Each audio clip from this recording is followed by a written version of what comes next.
तारीख 7 दिसंबर साल 2025 थाईलैंड और कंबोडिया की सीमा पर एक बार फिर तनाव भड़क उठा, जिससे जुलाई 2025 में हुआ सीज फायर टूट गया। ताजा झड़प की शुरुआत उस वक्त हुई जब एक छोटी मुठभेड़ में थाईलैंड के 2 सैनिक घायल हो गए। इसके बाद कंबोडिया ने आरोप लगाया कि थाईलैंड ने पहली बार अत्यधिक सैन्य बल का इस्तेमाल किया।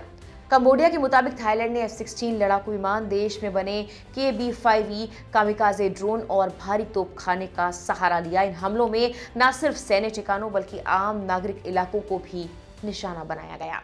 इस बीच अमेरिका के राष्ट्रपति डोनाल्ड ट्रंप ने यह दावा किया कि उन्होंने दोनों पड़ोसी देशों के बीच सीजफायर कराने में अहम भूमिका निभाई है।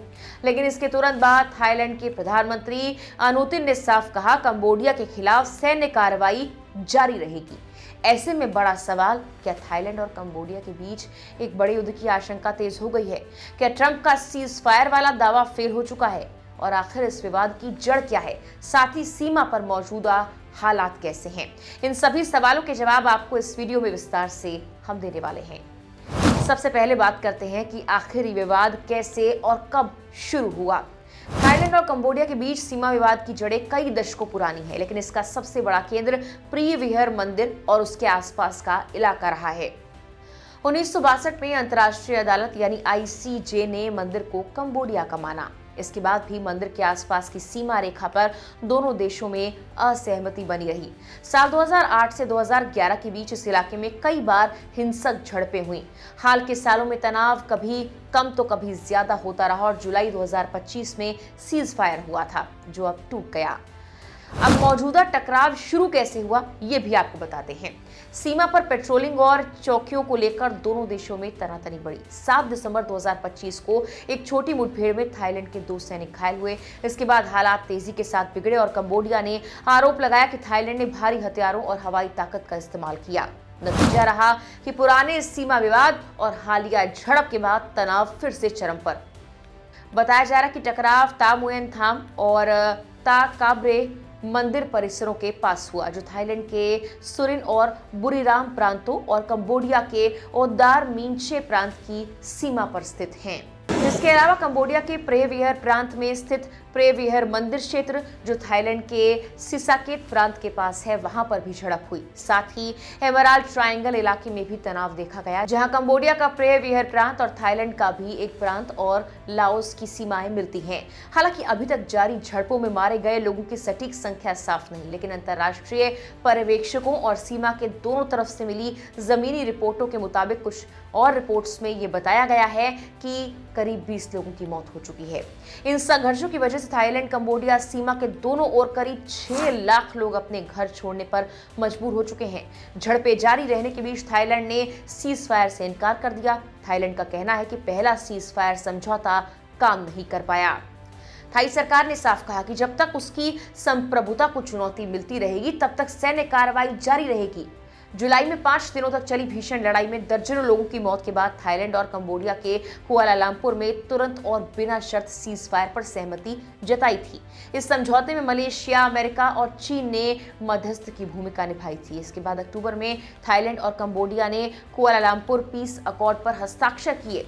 ये समझौता अमेरिकी राष्ट्रपति डोनाल्ड ट्रंप की पहल पर शुरू हुआ। इसमें भारी हथियारों को हटाने, बारूदी सुरंगों को साफ करने यानी डीमाइनिंग और युद्धबंदियों की रिहाई का प्रावधान था। लेकिन थाईलैंड के प्रधानमंत्री अनुतिन ने यह कहा कि कंबोडिया के खिलाफ सैन्य कार्रवाई जारी रहेगी, भले ही इससे पहले अमेरिकी राष्ट्रपति ट्रंप ने यह दावा किया हो कि उन्होंने दोनों पड़ोसी देशों के बीच सीज फायर करा दिया है।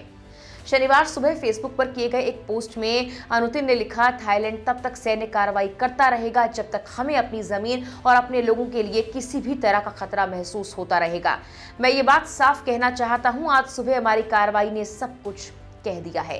थाई प्रधानमंत्री का यह बयान उस समय आया जब इससे पहले कंबोडिया ने आरोप लगाया था कि राष्ट्रपति ट्रंप के सीज फायर के दावे के कुछ ही घंटों बाद भी थाईलैंड ने उसके इलाके में बमबारी जारी रखी।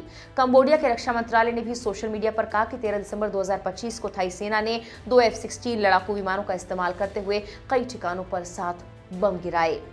मंत्रालय ने आगे कहा कि थाई सेना ने अब तक बमबारी नहीं रोकी और हमले लगातार जारी है। कंबोडिया के अनुसार शनिवार सुबह 8 बजे स्थानीय समय तक गांवों और रिहायशी इलाकों पर हवाई और जमीनी हमले किए जाते रहे।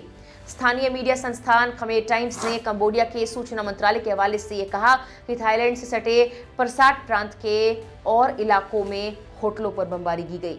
खबर के मुताबिक इस हमले में होटल और कसीनो इमारतों को भारी नुकसान पहुंचा। खमेर टाइम्स ने ऐसी कई तस्वीरें भी प्रकाशित की जिसमें बुरी तरह क्षतिग्रस्त होटल और कसीनो साफ दिखाई पड़ रहे थे। एक और हमले में खबरों के मुताबिक थाई नौसेना ने समुद्र में मौजूद अपने एक जहाज से गोलीबारी की। बताया जा रहा है कि थाई नौसेना ने करीब 20 तोप के गोले दागे जो कंबोडिया के कोहोकोंग प्रांत में गिरे। इन हमलों में होटलों और समुद्र तटों को नुकसान पहुंचने की खबर है। डोनाल्ड ट्रंप ने शुक्रवार को अपने सोशल मीडिया प्लेटफॉर्म पर यह भी कहा था कि आज सुबह मेरी थाईलैंड के प्रधानमंत्री और कंबोडिया के प्रधानमंत्री से अच्छी बातचीत हुई है। ट्रंप ने कहा था कि दोनों देशों ने शाम से हर तरह की गोलीबारी रोकने और मलेशिया के प्रधानमंत्री अनवर इब्राहिम की मदद से हुए पुराने शांति समझौते पर लौटने पर सहमति जाहिर की।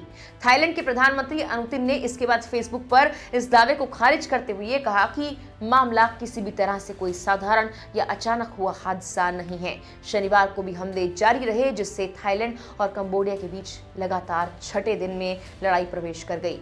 सोमवार को शुरू हुई सीमा पर झड़पों के बाद से दोनों दक्षिण पूर्व एशियाई पड़ोसी देशों के बीच तनाव बना हुआ है। ये संघर्ष करीब 800 किलोमीटर लंबी थाईलैंड कंबोडिया सीमा पर फैला है, जहां विवाद की जड़ सैकड़ों साल पुराने मंदिरों के स्वामित्व को लेकर है। फिलहाल के लिए इस वीडियो में इतना ही।